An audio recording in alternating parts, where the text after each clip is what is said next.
Night waned, and Sybil was at length slumbering. The cold that precedes the dawn had stolen over her senses, and calmed the excitement of her nerves. She was lying on the ground, covered with a cloak of which her kind hostess had prevailed on her to avail herself, and was partly resting on a chair, at which she had been praying when exhausted nature gave way and she slept. Her bonnet had fallen off, and her rich hair, which had broken loose, covered her shoulder like a mantle. Her slumber was brief and disturbed, but it had in a great degree soothed the irritated brain.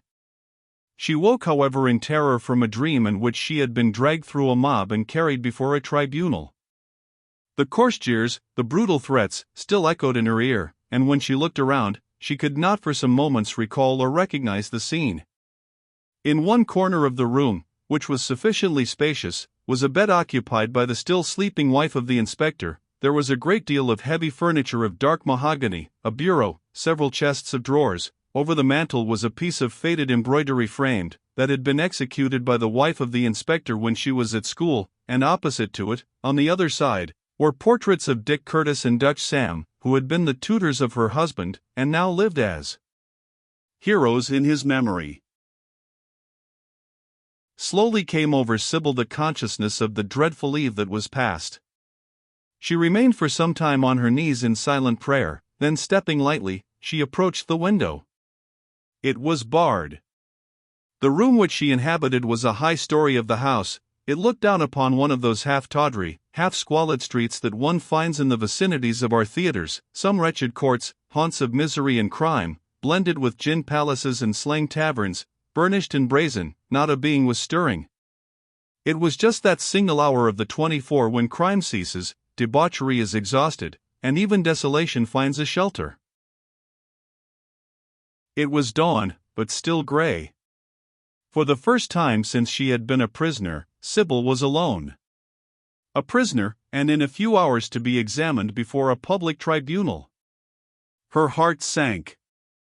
How far her father had committed himself was entirely a mystery to her, but the language of Morley, and all that she had witnessed, impressed her with the conviction that he was deeply implicated. He had indeed spoken in their progress to the police office with confidence as to the future, but then he had every motive to encourage her in her despair, and to support her under the overwhelming circumstances in which she was so suddenly involved. What a catastrophe to all his high aspirations! It tore her heart to think of him. As for herself, she would still hope that ultimately she might obtain justice, but she could scarcely flatter herself that at the first any distinction would be made between her case and that of the other prisoners. She would probably be committed for trial, and though her innocence on that occasion might be proved, she would have been a prisoner in the interval, instead of devoting all her energies in freedom to the support and assistance of her father. She shrank, too, with all the delicacy of a woman, from the impending examination in open court before the magistrate. Supported by her convictions, vindicating a sacred principle, there was no trial perhaps to which Sybil would not have been superior, and no test of her energy and faith which she would not have triumphantly encountered, but to be hurried like a criminal to the bar of a police office, suspected of the lowest arts of sedition, ignorant even of what she was accused, without a conviction to support her or the ennobling consciousness of having failed at least in a great cause, all these were circumstances which infinitely disheartened and depressed her. She felt sometimes that she should be unable to meet the occasion. Had it not been for Gerard, she could almost have wished that death might release her from its base perplexities. Was there any hope? In the agony of her soul she had confided last night in one, with scarcely a bewildering hope that he could save her. He might not have the power, the opportunity, the wish. He might shrink from mixing himself up with such characters and such transactions. He might not have received her hurried appeal in time to act upon it, even if the desire of her soul were practicable. 1,000 difficulties, 1,000 obstacles now occurred to her, and she felt her hopelessness. Yet notwithstanding her extreme sorrow, and the absence of all surrounding objects to soothe and to console her, the expanding dawn revived and even encouraged Sybil. In spite of the confined situation, she could still partially behold a sky dappled with rosy hues. A sense of freshness touched her. She could not resist endeavoring to open the window and feel the air, notwithstanding all her bars. The wife of the inspector stirred, and half slumbering, murmured, "Are you up? It cannot be more than 5 o'clock. If you open the window we shall catch cold, but I will rise and help you to dress." This woman, like her husband, was naturally kind, and at once influenced by Sybil. They both treated her as a superior being, and if, instead of the daughter of a lowly prisoner and herself a prisoner, she had been the noble child of a captive minister of state, they could not have extended to her a more humble and even delicate solicitude. It had not yet struck 7, and the wife of the inspector, suddenly stopping and listening, said, "They are stirring early," and then, after a moment's pause, she opened the door, at which she stood for some time endeavoring to catch the meaning of the mysterious sounds. She looked back at Sybil, and saying, "Hush, I shall be back directly," she withdrew, shutting the door. In little more than 2 hours, as Sybil had been informed, she would be summoned to her examination. It was a sickening thought. Hope vanished as the catastrophe advanced. She almost accused herself for having without authority sought out her father. It had been as regarded him a fruitless mission, and, by its results on her, had aggravated his present sorrows and perplexities.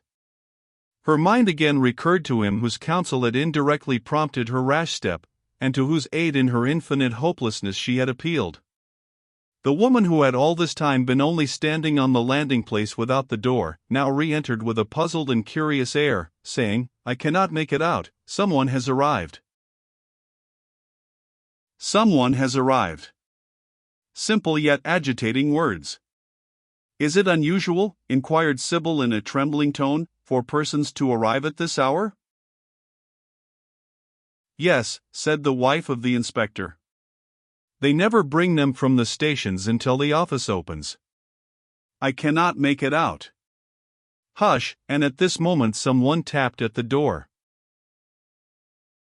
The woman returned to the door and reopened it, and some words were spoken which did not reach Sybil, whose heart beat violently as a wild thought rushed over her mind. The suspense was so intolerable, her agitation so great, that she was on the point of advancing and asking if, when the door was shut and she was again left alone. She threw herself on the bed. It seemed to her that she had lost all control over her intelligence. All thought and feeling merged in that deep suspense when the order of our being seems to stop and quiver as it were upon its axis. The woman returned, her countenance was glad. Perceiving the agitation of Sybil, she said, "You may dry your eyes, my dear. There is nothing like a friend at court. There's a warrant from the Secretary of State for your release." "No, no," said Sybil, springing from her chair. "Is he here?" "What, the Secretary of State?" said the woman. "No, no. I mean, is anyone here?" "There is a coach waiting for you at the door with the messenger from the office, and you are to depart forthwith. My husband is here, it was he who knocked at the door. The warrant came before the office was opened." "My father! I must see him." The inspector at this moment tapped again at the door and then entered. He caught the last request of Sybil, and replied to it in the negative. "You must not stay," he said, "you must be off immediately. I will tell all to your father. And take a hint, this affair may be bailable or it may not be. I can't give an opinion, but it depends on the evidence. If you have any good man I mean a householder long established and well-to-do in the world, I advise you to lose no time in looking him up.